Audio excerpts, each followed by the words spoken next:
Assalamualaikum warahmatullahi wabarakatuh.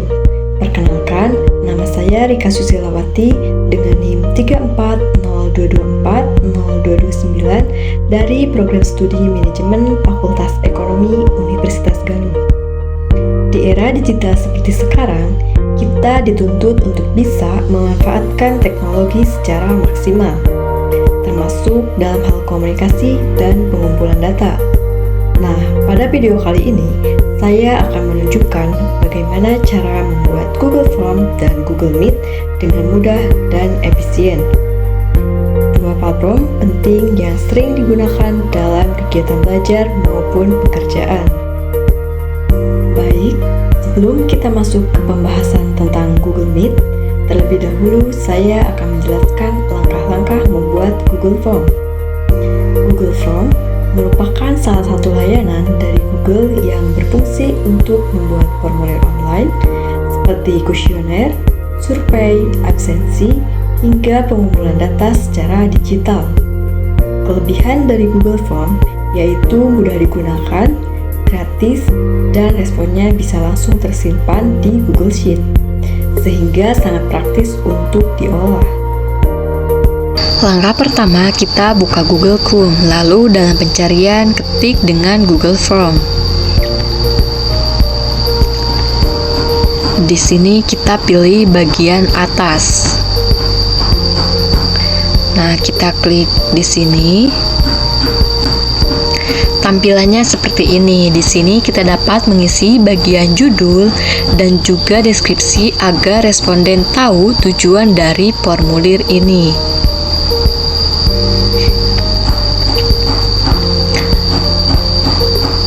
Selanjutnya, pada bagian kanan, pertanyaan tanpa judul, di sini terdapat ikon segitiga yang berisi berbagai kategori untuk variasi jawaban dalam Google Form ini. Nah, tampilannya seperti ini. Nah, di sini yang pertama yaitu ada jawaban singkat. Ini digunakan untuk jawaban yang hanya membutuhkan satu baris teks, misalnya nama atau alamat email. Yang kedua, di sini terdapat ayat atau paragraf. Biasanya ini digunakan ketika kita butuh jawaban yang panjang, misalnya untuk deskripsi atau opini. Yang ketiga, yaitu ada pilihan ganda. Ini digunakan untuk memilih satu dari beberapa opsi yang tersedia. Nah, yang keempat, di sini terdapat kotak centang. Ini hampir sama dengan pilihan ganda, tetapi responden bisa memilih lebih dari satu opsi. Nah, di sini juga ada menu tarik turun atau drop down. Ini mirip dengan pilihan ganda, tetapi opsinya tersembunyi dalam menu tarik turun. Nah, di sini juga ada unggah berkas. Nah, ini digunakan untuk memungkinkan responden mengunggah file dari perangkat mereka, seperti dokumen, foto, ataupun PDF. Nah, di sini juga terdapat skala linier dan juga peringkat. Ini untuk meminta responden meminta rating pada suatu skala, biasanya dari 1 hingga 5 atau 1 hingga 10. Nah, di sini juga ada kotak pilihan ganda. Nah, ini digunakan untuk membuat tabel di mana responden harus memilih satu opsi per baris.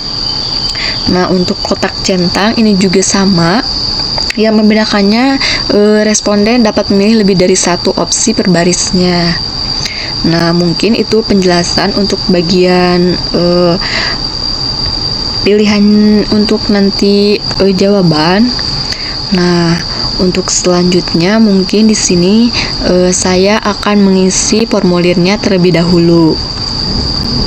Nah, apabila kita telah selesai membuat formulir, kita bisa men-setting terlebih dahulu bagian-bagian seperti mengisi bagian tema supaya lebih menarik. Di sini kita bisa pilih bagian opsi ini, kita klik. Lalu di sini ditampilkan dengan beberapa pilihan seperti ada kita pilih color untuk bagian tampilan ini. Nah, untuk kita menggunakan tema supaya lebih menarik, nah kita klik bagian header di sini. Nah, kita Di sini disajikan dengan berbagai pilihan gambar ya. Nah, kita pilih bagian yang illustration contohnya. Nah, di sini banyak sekali pilihannya ya. Kita bisa menentukan sesuai dengan judul dari formulir yang telah kita buat.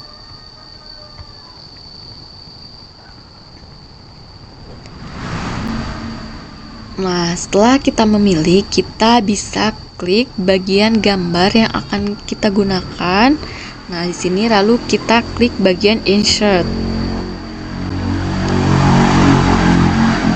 Setelah itu, nah tampilannya akan seperti ini. Ini kita sudah mengubah atau menampilkan tema pada formulir kita. Nah, untuk selanjutnya di sini kita juga harus membuka akses dengan klik bagian icon ini. Nah, untuk bagian ini kita pilih yang kedua ya, supaya ini bisa diakses oleh banyak orang. Setelah kita pilih, kita klik done. Nah, di sini kita sudah mempublishnya. Nah, jangan lupa ketika kita selesai mempublish, kita harus mengcopy link pada formulir yang telah kita buat. Nah, kita klik bagian ini.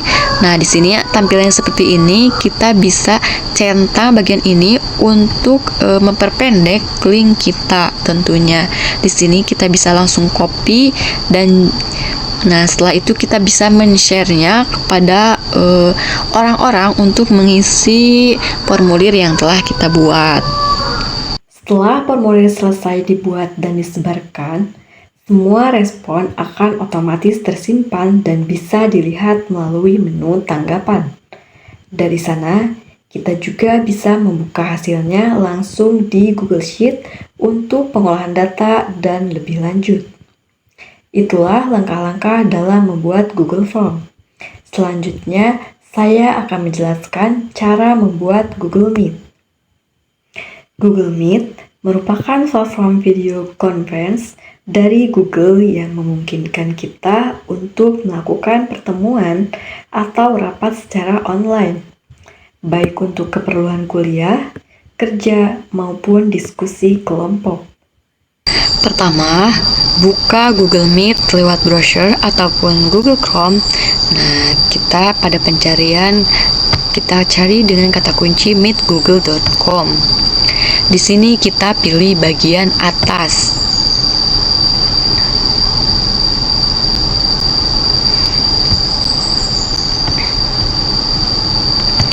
Nah, di sini kita ditampilkan dengan dua opsi ya, ada pertemuan baru dan juga masukkan kode atau tautan.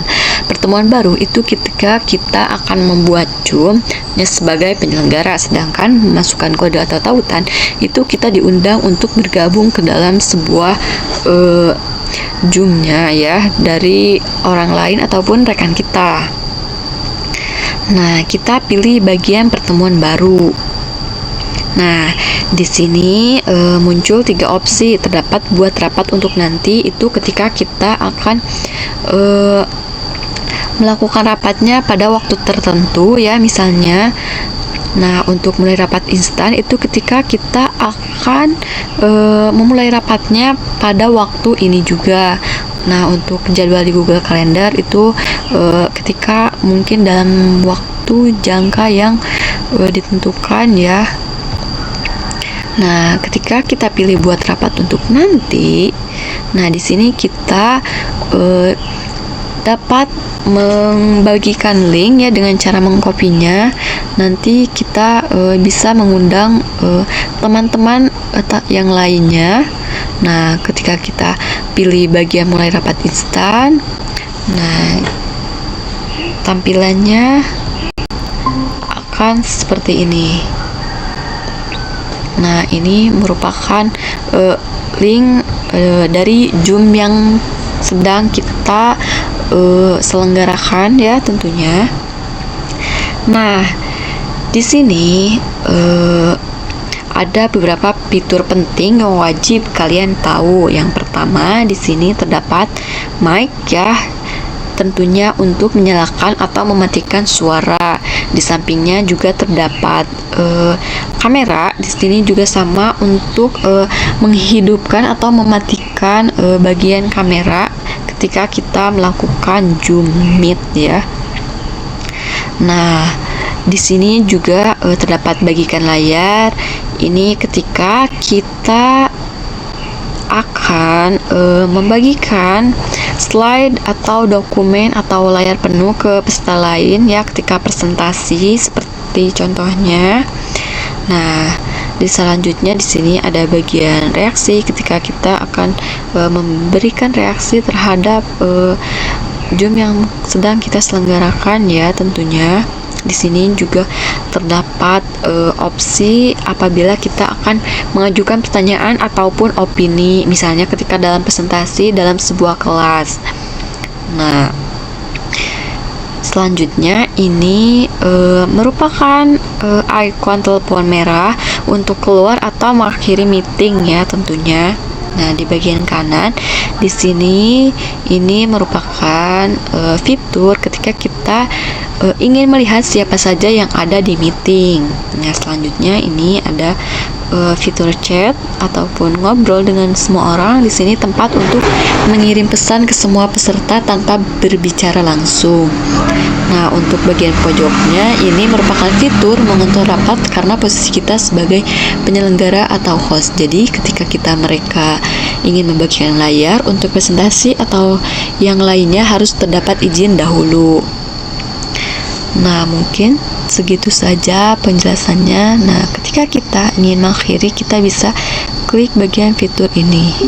Demikian tutorial yang bisa saya sampaikan mengenai cara membuat Google Form dan Google Meet. Semoga video ini dapat membantu teman-teman dalam memahami dan mempraktikkan kedua fitur tersebut untuk kegiatan perkuliahan maupun pekerjaan. Terima kasih sudah menyimak sampai akhir. Mohon maaf apabila ada kesalahan. Wassalamualaikum warahmatullahi wabarakatuh.